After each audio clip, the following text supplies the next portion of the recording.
Hey, what is up guys? It's your boy Speed here, and today we're going to be talking about broken combos to try in patch 7.36a. Without further ado, let's hop into it. Not going to waste any of your time. Let's get into the first combo. So, on top of that, go sign up to the gameleap website, guys. I'm posting new content over there almost every day, and I'll see you there. The first combo of the video is Spirit Breaker Warlock. This is one of the coolest combos in the game right now because it is the heaviest XP abuse I've seen in a long time. So basically, if you don't know, Spirit Breaker's innate is called Herd Mentality, and it makes the lowest level on your team gain bonus XP, specifically 50% bonus XP. Warlock has a facet called Black Grimoire, where anytime he gets a kill or an assist, he gets a charge on this item called Black Grimoire, and it gives him 250 XP when he eventually activates it, and he can activate it starting from minute 7 on at any point he wants. So let's say the Warlock gets 10 assists, that's going to give him 2,500 XP. Yeah, you heard that right, 2,500 XP. And in your average pub, there is constantly fighting going on in a lot of these games. You're going to be getting kills and assists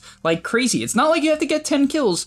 It's just assists or kills. And so yeah, you build up this Black Grimoire, and then if at any point in the game, the Warlock is a lower level than Spirit Breaker, he gets a 50% bonus on that Black Grimoire, and he can get literally 3,750 XP for a 10 charge Black Grimoire, which is honestly realistic. It is. And obviously there's going to be games where the Spirit Breaker is just a lower level than the Warlock. That can happen. But the reality is because of Herd Mentality, at some point that Spirit Breaker should catch back up to you, and even if he's only 10 XP higher than you, you pop that Black Grimoire and you're gonna shoot up in levels. You can literally jump from level 10 to level 13 or 14, and that's not an over-exaggeration if you have enough charges. Alright, the second combo we got on the list is Shadow Fiend Faceless Void. This one is really funny. It was brought to the attention by the editor of this video, Hota, and it's honestly hilarious because there's so much you can do with it now. So if you have no concept of why this might be good, it's because of the new buff that you can give heroes, cast speed reduction. So a couple of examples of cast speed reduction that are in the game right now is Shadow Fiend's level 25 talent. It makes his Feast of Souls give him 40% cast speed reduction, which is an insane number. It's really crazy. Kaya Yasha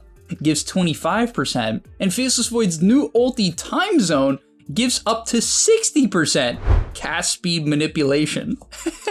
And so I'm not kidding, guys. If you have Kaya Sanj, Shadow Fiend's level 25 talent, and you're in Time Zone, you instantly ulti and you instantly raised. It's some of the craziest stuff I've ever seen. And obviously you can do it in the early game even before you have level 25 on Shadow Fiend. You can just have level 1 Time Zone, you can have a Kaya Sanj, and your ulti is gonna be way quicker. It's actually insane what this does to your ulti and to your raises. So if you haven't seen it, give it a shot in at least demo mode. It's one of the craziest things I've ever seen in Dota. Okay, next combo is Witch Doctor IO. This is something I've talked about in the past, so maybe you're already familiar with this combo. But if you're not, what I love about it is how these heroes synergize all throughout the game. I honestly think that this is one of the most devastating combos of the game if executed correctly. The reason why is it's infinite healing. When the IO tethers someone, let's say he tethers Witch Doctor. The Witch Doctor is going to heal himself with his W. He's going to heal the IO, and then the IO heals the Witch Doctor again because of tether, right? So it's double the healing for whoever IO is tethered to. And so essentially you just get this combo where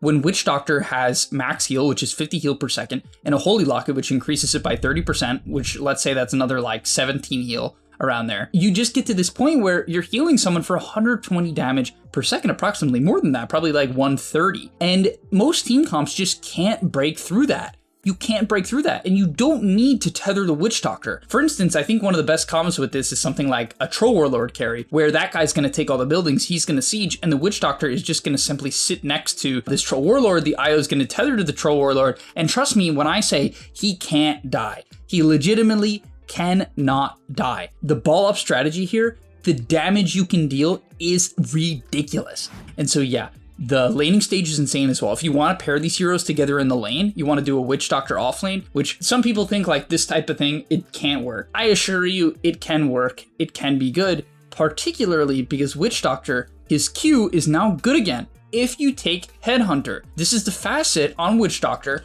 where when you throw the cask, every single bounce increases the damage by 35. It might not seem like a big deal, oh, 35 bonus damage per bounce, but that means on the second bounce, you're getting 70 damage, then 100, then 105, then 140, then 175, you get the point, and at level 15 you get a Cask Bounces talent, and so this hero nearly one-shots creep camps. If you get the right bounces, it will one-shot creep camps. It nearly one-shots creep waves. It will leave like one creep left in most cases.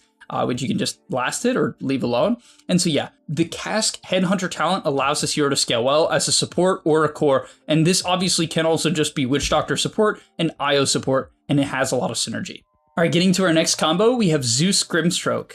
I think Zeus is one of the best heroes in the game right now, mainly because of the fact that this live wire is just some ridiculous amount of damage. What live wire is on Zeus is the closer you are to the enemy, the more damage your static field does. However, the further are you away, the worse it gets actually, so you have to make sure you're close, right? But that's not really a problem for Zeus because this hero is tanky nowadays. Like Phylactery, Manta, your 10 talent that gives health, like this hero is just tanky, you just can get close. So basically what you do that's really crazy with the Grimstroke is the Grimstroke, he links people together. Right? He soul binds them. Then all of your spells get doubled. This, of course, on Zeus is your Q, Arc Lightning, and your W, Lightning Bolt. But what's really crazy is that's double the static field. And most importantly, Grimstroke at level 15 gets a talent that is 25% soul bind spell damage. So all spells are amped by 25% on the bind. You can imagine why this gets a little bit nutty. So of course, this combo is good at all points in the game. Right when Grimstroke hits 6, linking people together with Zeus nukes is really practical because it's very easy for Zeus to follow up. He can heavily jump towards it, or just by naturally using his good cast range, he can nuke them down. If he happens to be close, they will instantly die due to live wire. It is one of the nastiest combos in the game. Also, honestly, Zeus with Inkswell is like not terrible. It's really not. It's just not terrible. You can actually heavenly jump on people, or more practically, what's actually better is you Inkswell, run at them, and then you heavenly jump out when you want to get away. So there's just a lot of synergy in this combo, and I'm a big fan. The next one we got here is Ogre, Magi, clinkz. This one is just mainly a laning stage combo, so I'll cover it quickly. Ogre Magi now has the ability to get 3 levels at level 2. You heard that right? With his facet learning curve, at level 1, you get no ability points, but at level 3, you get 2. And what's so cool about this is that at level 3, you can have a point in Bloodlust and 2 in Ignite, or a point in Stun and 2 in Ignite. You should basically always take 2 in Ignite, it's just way too good. And on top of that, this learning curve means that at level 5, you can skill your ult, and so you can have 3 points Ignite and ulti at level 5, which makes Ignite one of the most broken abilities in the game at level 5. It truly is insane, like guys. It is crazy what this does. But why is it so good with clinkz? Well, these heroes just have natural synergy. clinkz wants to stand in the back, Ogre wants to stand in the front. clinkz wants attack speed before he skills Strafe, right? Which Bloodlust, of course, gives him. The reason why he doesn't want Strafe is it just costs a little bit too much mana, and you really want to skill the other abilities. More than ever, clinkz wants to skill his E because they basically buffed it where you can eat more creeps. You can eat the large camp more often. So Ogre Magi can body them off the large camp, give clinkz space to eat the creeps, and you can just snowball really hard together all throughout the game. And honestly, 75 bonus attack speed on clinkz is just super nice because Zero frankly needs it. Alright, and finally, the last combo of the video is Phoenix Nightstalker. Basically, Phoenix clicks ulti and it makes it daytime so Nightstalker can't play the game. This is great when you have a teammate on your team that you really despise and you want to ruin their day. But actually, the last combo is Dragonite, Shadow Fiend, Weaver, TA, Bristleback. I just think that there's a lot of minus armor in the game now, and there's a lot of really odd sources, like these kind of random sources of minus armor. For instance, Dragonite just applies -4 armor if he's Corrosive Dragon, which is the one you want. It's the best one. And so, yeah, there's just a lot of strategies right now where a team will get drafted and I'm like, wow, this is like some weird minus armor strategy. And so just be aware of it, because if you have a Weaver support, which is like a real thing right now, Shadow Fiend, super real thing right now, especially now that Necromastery is a passive. You have Dragonite with his E. You could have a Bristleback who also has the Goo facet, and then his thing is doing a ton of minus armor.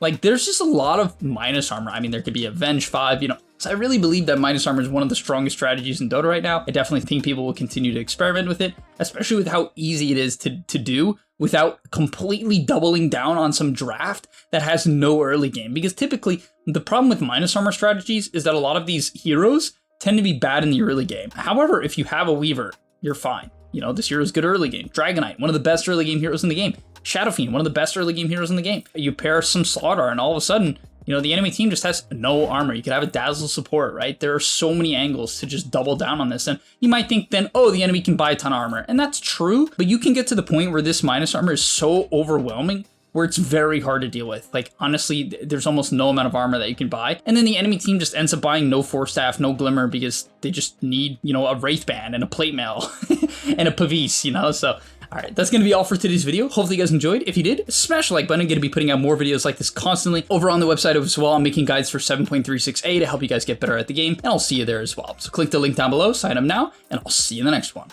Peace.